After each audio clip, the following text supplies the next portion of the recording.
Parole aux citoyens.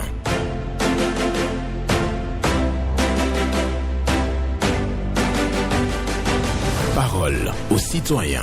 Honoré Naoum.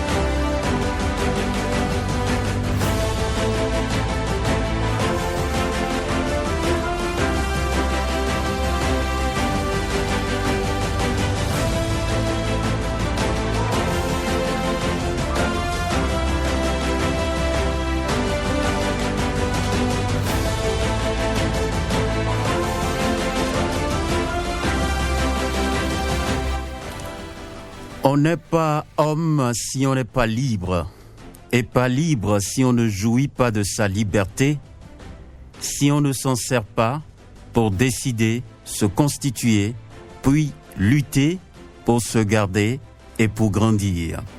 On n'est pas homme si on n'est pas libre, et pas libre si on ne jouit pas de sa liberté, si on ne s'en sert pas pour décider, se constituer, pour lutter, puis lutter pour se garder et pour grandir. Une pensée de Régent Ducharme pour votre méditation ce mardi 11 août 2026. Bonjour à chacun et à tous, vos préoccupations, satisfactions et sujections à présent sur Radio Cotonou 0168 87 67 00 pour les femmes, 0150 52 52 73 pour les hommes. Pas d'attaque personnelle, vous prenez la parole en toute courtoisie. Blaise Sacla sur la mise en onde. Michel Ounou pour le point à la présentation, Honoré Naoum. On n'est pas homme si on n'est pas libre. Et pas libre si on ne jouit pas de sa liberté. Si on ne s'en sert pas pour décider, se constituer, puis lutter pour se garder et pour grandir. Une pensée de Régent Ducharme. Nous prenons le premier intervenant. Bonjour. Excellent journaliste, M. Naoum, notre l'infoca, sans son technicien Blaise ce matin, et merci pour la méditation. Paul Chaudatan. Que Dieu te protège les membres de nos ancêtres, M. Naoum. Amen. Merci m'amène à l'antenne ce matin. Durant les 10 ans, je vous dis, M. Naoum, de l'excellent Patrice Talon, sa gouvernance, nous avons vu que c'était une bonne chose pour la République. On était fléchés dans tous les sens. Je suis heureux de voir aujourd'hui qu'on tend le micro à certaines personnes dans le pays qui trouvent que c'est bon ce qu'ils ont fait durant les 10 ans. Vraiment. Alors qu'on était fléchés, on pouvait même nous égorger pour les risques qu'on prenait.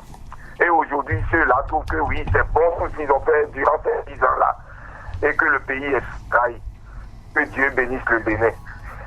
Aujourd'hui, ce qui est fait là, nous devons tous regarder le drapeau, je le dis à tous les citoyens, nos compatriotes. Pas les personnes que nous allons regarder, mais ce qui est fait, le développement, que le train aujourd'hui en marche, c'est ça que nous devons voir et tout le monde les doit l'approuver. Et non dans des intérêts personnels. C'est ça, la politique, si vous voulez faire de la politique là, rentrez dans les partis politiques si vous voulez changer les choses. Mais si vous allez rester en dehors de la politique et faire des bavardages inutiles là, vous n'aurez pas gain de cause pour autre chose là. Dans les politiques, c'est à être en la tête des listes ou suppléants pour aller changer les choses. Mais en attendant, c'est ce qui est fait qui est là. Faites avec ça. Et le demain, quand vous aurez le pouvoir là, à votre manière. Mais même, applaudis même pour ce qui est fait durant les 10 ans et encore, ce qui est en table. Donc vraiment, vice le Bénin. Critiquer la radio, aujourd'hui applaudis. Dieu bénisse, vice le Bénin. Paul Chaudatan. Bonne journée. Vous, Paul Chaudatan, lui qui revient sur la gouvernance de Patrice Talon et déclare donc qui fait partie en quelque sorte de ceux qui ont fait leur poitrine pour défendre donc cette gouvernance. Et aujourd'hui, il y a beaucoup d'autres qui ne partageaient pas la vision et aujourd'hui qui s'alignent sur cette gouvernance. C'est de ça que Paul Chaudatan parle ce matin. En tout cas, il appelle à l'union en quelque sorte pour que nous puissions construire la République. Auditeur en ligne, bonjour.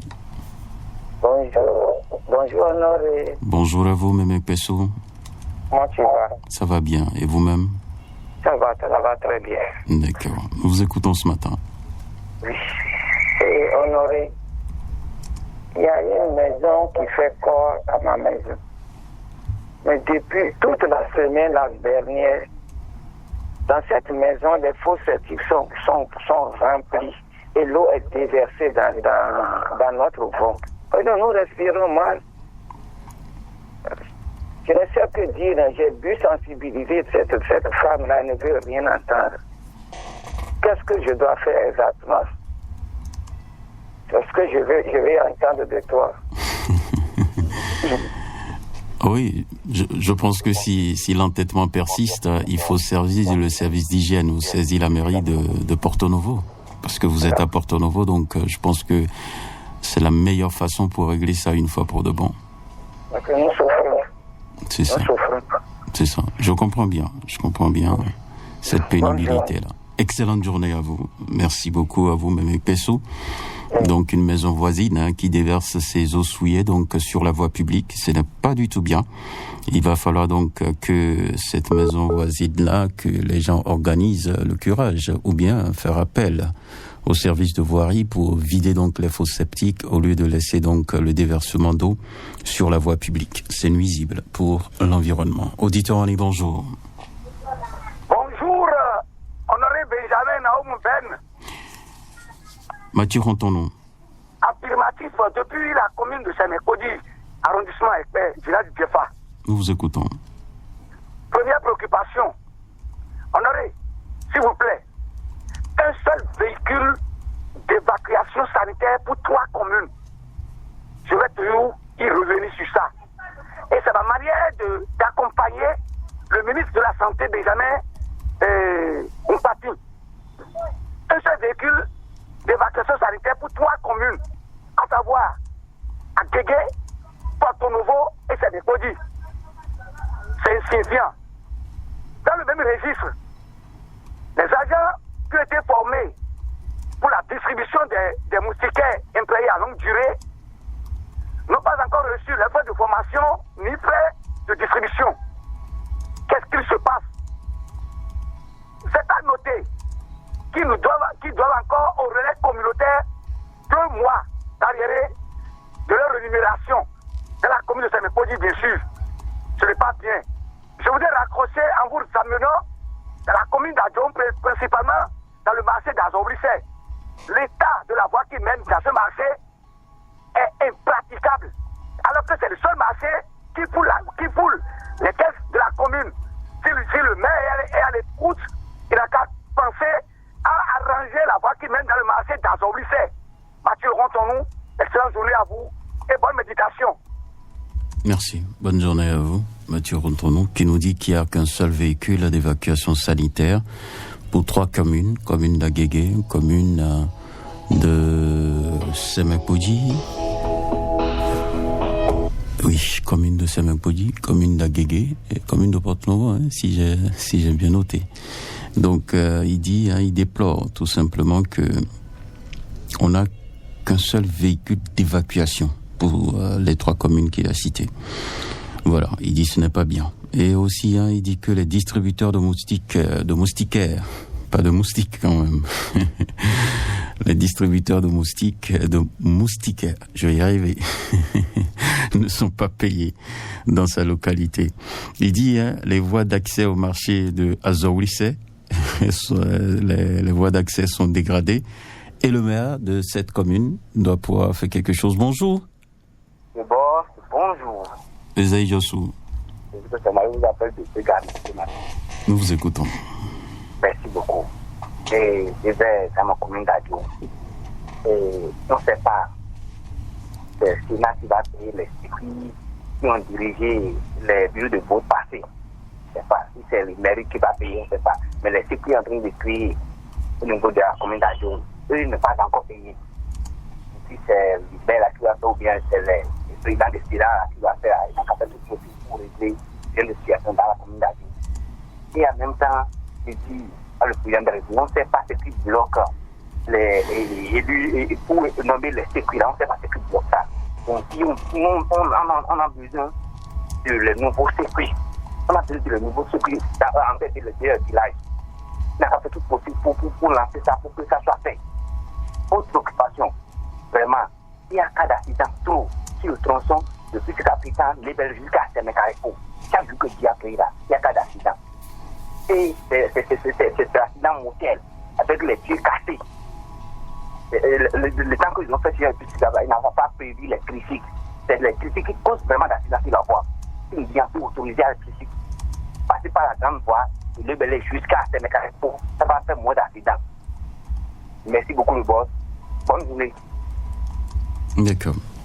Merci beaucoup à vous. Esaïe Jossou, qui parle des élections passées et qui nous signale ici qu'il y a des sécu qui ne sont pas payés jusqu'à présent. Donc, il demande que ces chefs quartiers soient payés pour leur contribution ou leur participation au processus électoral. Il dit aussi qu'il est toujours en attente de l'installation des nouveaux chefs quartiers et chefs de village. Et par ailleurs, il parle des accidents qui sont constatés donc sur les pistes cyclables, la piste cyclable qui quitte le Bélier pour Porto Novo. Donc, à cause des tricycles qui empruntent ce couloir, cela crée beaucoup d'accidents. Auditeur en ligne, bonjour. Bonjour, monsieur le journaliste. Oui, votre nom? Dandono Ariane. Nous vous écoutons. Ok, c'est pour signaler un fait. La nouvelle voie qui a été faite quittant le marché Saint-Michel pour l'étoile rouge. Nous constatons souvent que les minibus et les tricycles font des chargements sur la voie. Au lieu de se mettre sur le bas-côté pour faire du chargement, ils s'arrêtent en plein milieu de la voie et ils font du chargement, ce qui cause souvent des accidents sur la voie. La voie déjà n'est pas grande et ça roule des deux côtés en quelque sorte. Et faire encore du chargement sur la même voie, c'est pas bien. Et nous avons aussi remarqué un fait.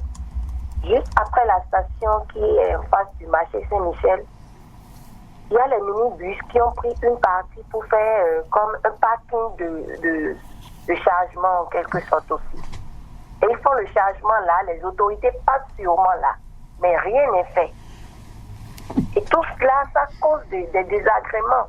Pour prendre par là, déjà, la voie qui n'est pas grande, pour prendre par là, il faut aussi supporter le mauvais comportement de ces minibus et de ces tricycles-là. Il faudrait quand même que les autorités puissent essayer de corriger le tir, sinon c'est pas du tout bien. Pas du tout. Merci. Merci. Bonne journée à vous. Occupation de la voie publique pour faire les chargements. Le comportement des conducteurs de minibus n'est pas à encourager. Il faut décourager cela. C'est ce que nous signale donc Gandono Ariane ce matin. Donc les autorités doivent pouvoir faire quelque chose pour réglementer un tant soit peu le fonctionnement de ces minibus et décourager donc les chargements opaques, les chargements sur la voie publique. Auditeur, allez, bonjour. Bonjour, monsieur Benjamin Honoré Naoum. Bernardin Fabi. Depuis Maro Militaire. Nous vous écoutons. Je salue tous ceux qui sont à l'écoute.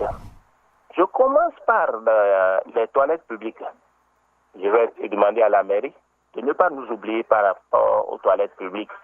Et j'avais proposé un temps qu'on utilise la clôture des écoles primaires ou bien collèges publics pour nous construire ces toilettes publiques. Parce que la rétention des urines, ce n'est pas facile pour hommes ni pour femmes. Aujourd'hui, nous avons eu un peu d'accalmie par rapport aux autorités qui ont un temps attrapé des gens pour l'urine dans la ville. Je crois qu'avant qu'ils ne reprennent encore, que quelque chose soit fait. Et je vais demander à la mairie de leur demander de nous laisser le temps pour pouvoir trouver ces toilettes publiques. Ensuite, les pavés quittant et Marina pour terrain Kounou sont dégradés. Et arrivé devant le camp de Saint-Hérita, il y a un gros trou au milieu de la voie pavée là. Que la mairie, que je demande avec un grand respect au DSP, de penser à nous réparer ce côté-là. Et aussi à Ouloguédé. L'eau s'arrête sur la voie pavée là. Et ça s'arrête alors que nous ne sommes pas autant de pluie. Ils n'ont qu'à nous aider par rapport à ça. L'éclairage public, les gens ont beaucoup crié sur le pont de Topa là. si on ne peut pas nous changer tout, le lampadaire, mais les panneaux solaires aujourd'hui peuvent être fixés sur ces poteaux-là pour nous aider. Et aussi à Fifadi, le pont aussi, en temps ils avaient enlevé des panneaux là pour réparer. Mais ils ont ramené les panneaux, mais pas les lumières. On ne sait pas ce qui se passe. Donc ils n'ont qu'à penser à nous réparer tout ça là. Je m'arrête là et tout le bonheur est à moi d'être encore à vous aujourd'hui. Merci. Merci à vous, Bernardin Fabi, qui pose beaucoup de problèmes. Il parle de dégradation de voies, il parle d'éclairage public. Donc, dans la ville de Cotonou, le pont d'Antokpa, de Fifadi et autres qui sont dans l'obscurité totale, ce sont des sujets abordés ce matin par Bernardin Fabi. Et oui, il y a donc des voies pavées aussi qui sont dégradées à Saint-Rita et autres. Les autorités sont à l'écoute et quelque chose se fera. On croise les doigts pour l'amélioration de ces réalités que nous vivons dans la ville de Cotonou et ailleurs. Nous poursuivons avec un autre. Bonjour. Oui, bonjour, monsieur Benjamin Honoré Naouma. Viens Wimbo. Affirmatif, c'est moi. Je vous appelle de Foucault Centre. Nous vous écoutons. Voici mes préoccupations. Je vais directement chez le président de la République, son Excellence Romuald Wadaï, et le président de la CAC, M. Edouard Loco, de penser à la réouverture de la gazette du Golfe FM, Golf TV, pour que le frère reprenne service. Mes chers deux présidents, nous voulons ça là. Et deuxième préoccupation, je veux que les trois ministres de l'enseignement, il s'agit du ministre de l'enseignement maternel et primaire, celui de secondaire et encore de supérieur, de nous ramener l'ancien programme pour nous faciliter la tâche à les parents d'élèves. Sinon, ça nous crée des problèmes. Quand on est allé à une structure pour faire de naissance, on nous crée des problèmes là-dessus. Ce n'est pas bon. Il faut nous ramener l'ancien programme comme dictée éliminatoire. Et troisième, pour terminer, je suis chez le maire de la ville de Ouida, M. Christian Roten, de penser à améliorer les voies qui sont impraticables dans l'arrondissement de Capé pour nous faciliter la tâche. Merci, mon cher ami Benjamin Honoré Naoum. Agent soirée, journée à vous. Et grave journée à vous aussi, Viens Wimbo, qui revient donc sur le dossier du groupe de presse La Gazette du Golfe et demande aux autorités de procéder à la réouverture de cet organe de presse dans notre pays, le Bénin. Il dit aussi qu'il faut revenir à l'ancien programme, bien entendu, dans le système éducatif. Ça va faciliter la tâche aux parents. Il parle des voies qui sont dégradées dans l'arrondissement de Gapé et invite le maire de la commune de Ouida à faire quelque chose, donc à instruire les services techniques pour un temps soit peu rechercher ou baliser ces voies-là pour permettre aux populations de circuler aisément. Un autre, bonjour. Monsieur le journaliste, bonjour. Pierre Mpati. Je confirme. Nous vous écoutons. Merci bien. Monsieur le journaliste, face à l'urgence environnementale sur la côte est du pays, le gouvernement béninois choisit la rigueur. Le ministre du cadre de vie et des transports, chargé du développement durable, M. Georges Allé, s'est rendu le week-end dernier sur le terrain pour apprécier directement l'avancée de l'érosion côtière et structurer une réponse statique sereine. Monsieur le journaliste, le ministre Georges Allé a constaté les dégâts causés par l'océan Est. Allé à la rencontre des riverains et des acteurs de la pêche artisanale. Ces échanges directs ont mis en lumière la précarité croissante visagée de la côte, confrontée à la réduction de l'espace de vie et à la menace pesant sur les activités économiques. Nous remercions le ministre Georges Allais pour cette sortie médiatique hier au parti. Je vous remercie. Merci. Bonne journée à vous, Pierre Ompati, pour votre passage ce matin à l'antenne de Radio Cotonou pour parler de l'urgence environnementale. Et vous dites aussi bien que le ministre du cadre de vie a effectué une descente pour constater donc les dégâts causés par l'érosion côtière. Et il est intéressé à rencontrer donc les populations riveraines. Pour vous, c'est une bonne action de développement. Voilà. Et nous allons prendre un autre bonjour. Bonjour, mon cher Naoum. Moussa Lidou. Ton ami sincère, merci beaucoup. Nous vous écoutons ce matin. Mon cher Naoum, la fois dernière, j'avais dénoncé quelque chose sur votre antenne. Que nous voyons que dans la ville de Cotonou, nous constatons qu'il y a des maisons sans toilettes, mon cher Naoum. Pas seulement Cotonou, dans le pays, mon cher Naoum. Moi, je me pose la question, ces gens-là, ils font leur matière fécale où? Ceux qui construisent des maisons sans WC, et il y a des locataires dans ces maisons-là. Ces locataires font leur matière fécale où, mon cher Naoum? C'est pourquoi, à certains endroits dans la ville de Cotonou, nous sentons rien que d'odeur nauséabonde, mon cher Naoum. Il y a des endroits où respirer là, c'est vraiment difficile. Il y a des maisons qui n'ont pas de WC. Nous demandons à la mairie de Cotonou, ils n'ont qu'à commencer des contrôles. En leur tête, le maire Luc Nyakaya et ses collaborateurs. Et aussi, nous voyons qu'il y a des maisons dont les WC sont pleins, mon cher Naoum. Et pour vider cela, c'est devenu un problème pour les propriétaires. Et ils sont là à chaque fin du mois pour prendre de l'argent sur les locataires. Mais pour vider les WC, c'est un problème, mon cher Naoum. Je demande une fois encore à la mairie de Cotonou, ils n'ont qu'à commencer des contrôles au niveau de toutes les maisons pour voir de quoi Moussa parle, mon cher Naoum. Ça ne va pas. Cela cause des maladies dans le pays. Ça cause des maladies à nos enfants, à nous-mêmes, mon cher Naoum. Ça ne va pas. Il y a des gens, des maladies fécales, qui jettent dans les caniveaux, dans des rues. Ça ne va pas. Nous sommes là pour développer le pays. À tout à l'heure. Voilà. Merci à vous, Moussa Lidou, qui est de passage à l'antenne, pour déplorer le fait qu'il y ait des maisons à Cotonou qui n'ont pas de latrine. Et il s'interroge, les habitants font leurs besoins où? Et ailleurs, vous avez des maisons où les WC sont pleins, mais les propriétaires récoltent quand même de l'argent pour ça et ne procèdent pas au vidange. Il dit, la mairie de Cotonou doit pouvoir regarder tout ça de frais, faire le contrôle, descendre, faire le constat et sanctionner. Le dernier intervenant ce matin, bonjour. Oui, cher Honor, bonjour. Valentin Yonou.